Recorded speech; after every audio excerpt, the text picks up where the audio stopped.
Shalom, selamat pagi Bapak Ibu serta saudara terkasih dimanapun berada. Terpujilah Tuhan, Allah yang begitu mengasihi kita. Ini hari yang baru, mari kita mengawali hari ini dengan percaya diri, mengawali hari ini dengan optimisme. Namun sebelumnya, mari kita kembali merenungkan firman Tuhan. Di pagi hari ini kita akan kembali melanjutkan pemikiran kita, perenungan kita dari Filipi pasal yang keempat, dari ayat yang ke-13 sampai ayat yang ke-20. Surat Rasul Paulus kepada jemaat di Filipi. Demikian firman Tuhan, Filipi pasal yang keempat, ayat 13 sampai 20. Segala perkara dapat kutanggung di dalam Dia yang memberi kekuatan kepadaku. Namun, baik juga perbuatanmu, bahwa kamu telah mengambil bagian dalam kesusahanku. Kamu sendiri tahu juga, hai orang-orang Filipi, pada waktu aku baru mulai mengabarkan Injil, ketika aku berangkat dari Makedonia, tidak ada satu jemaat pun yang mengadakan perhitungan hutang dan piutang dengan aku, selain daripada kamu. Karena di Tesalonika pun, kamu telah 1-2 kali mengirimkan bantuan kepadaku.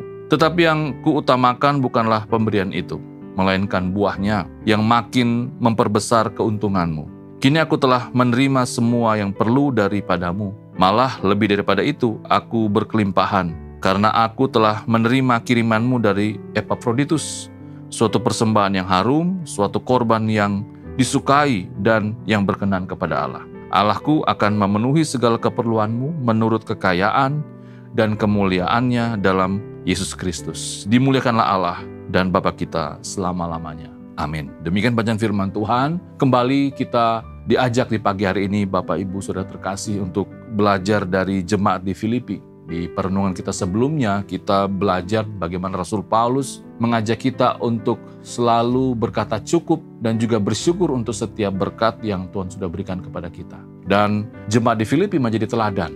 Ya, Rasul Paulus memuji jemaat di Filipi ini, bagaimana kehidupan jemaat ini yang penuh dengan kemurahan hati. Dan kita bisa melihat dalam pembacaan firman Tuhan kita, di ayat yang ke-14, dikatakan, namun baik juga perbuatanmu, bahwa kamu telah mengambil bagian dalam kesusahanku. Bahkan dikatakan, kamu sendiri juga tahu, hai orang Filipi, pada waktu aku baru mulai mengabarkan Injil, ketika aku berangkat dari Makedonia, tidak ada satu jemaat pun yang mengadakan perhitungan.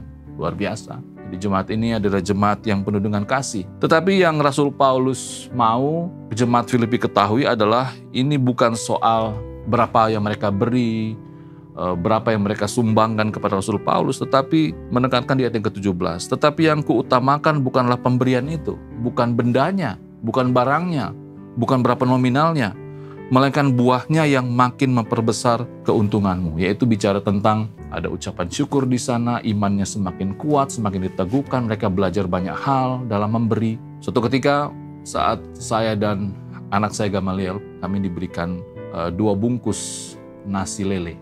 Dan Gamaliel tahu ada lelenya di dalam karena dia lihat ada ekornya keluar. Lalu karena kami berpikir, wah ini di rumah mamanya sudah masak, pasti sampai di rumah pasti tidak akan dimakan ini. Lalu di perjalanan saya bilang sama Gamaliel, Gamaliel, nanti makanan ini kita kasih sama orang ya di jalan gitu. Dan Gamaliel bilang, oke. Sampai di jalan kami melihat ada seorang bapak yang sementara mendorong dagangannya, dan kami berhenti dan kami berikan 1 bungkus kepada bapak tersebut. Supaya apa? Gamaliel belajar melihat bahwa kita harus sejak dini untuk memberikan perhatian kepada orang lain juga. Kami berikan itu dan Gamaliel diam saja begitu. Dia tahu pesan papanya di awal. Singkat cerita, saya dulu lihat ada bapak-bapak yang sementara jualan kerupuk malam-malam, dan kami berhenti dan kami berikan juga itu. Tapi sepanjang jalan Gamaliel merasa bahwa, loh kok semuanya dikasih? Dan Gamaliel mengeluh di sepanjang jalan, kok lelenya dikasih? Kok makanannya dikasih? Akhirnya saya mencoba kembali untuk mengingatkan dia, menyampaikan kepada dia, kenapa kita memberikan makanan itu kepada orang lain.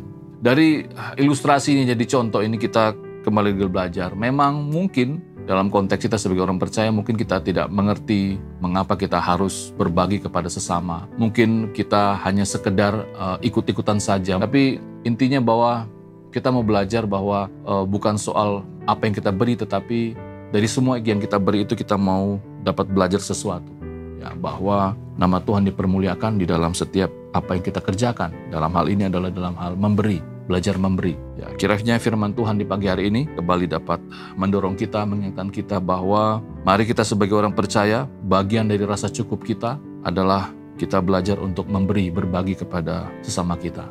Dan itu juga menjadi sarana kita untuk kembali kita mengajarkan kepada generasi penerus kita dalam rangka kita memuridkan generasi penerus kita untuk selalu merasa cukup, dan bagian dari rasa cukup adalah dengan berbagi kepada sesama. Mari kita berdoa. Tuhan, terima kasih, kami sungguh bersyukur untuk waktu ini. Kami juga kembali lagi belajar bagaimana kami harus merasa cukup dan mengaplikasikan rasa cukup itu kepada orang-orang yang kami temui dimanapun berada. Terima kasih Bapak, ini doa kami, memberkati apa yang kami kerjakan di hari ini dan juga memberkati orang yang kami kasihi. Dalam nama Tuhan Yesus kami sudah berdoa. Amin.